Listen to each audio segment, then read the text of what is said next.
كبير برج محمد السادس نصر الله يطل عليه البرج، اكبر برج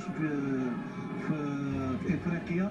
فالحمد لله المغرب ينمو بطريقه سريعه ومتوازنه ومسؤوله ومضبوطه على مستوى جميع الميادين. فالحمد لله.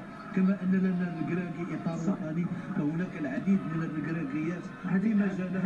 هذه سنه الخير، سنه التفاؤل، وتابعنا ما شاء الله الامطار الخير اللي تهاطلت، وكيف كانت البشائر الخير بالنسبه لعموم مواطنينا المغاربه.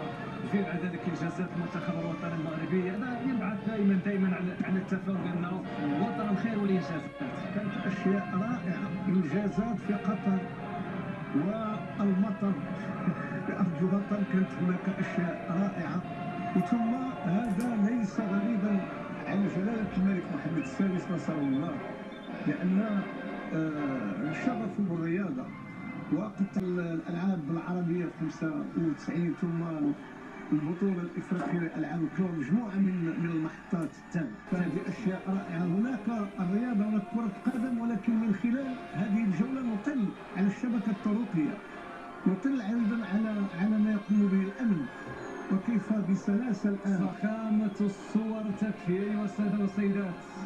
استقبال الكبار من مملكة الكبار، استقبال الأبطال من مملكة الأبطال، حب الوطن بأجمل الرسائل من أبناء هذا الوطن. تابعوا قاسمهم المشترك، حبهم لوطنهم ولكل من له ارتباط بهذا الوطن الغالي، حبهم للمغرب، حبهم لكل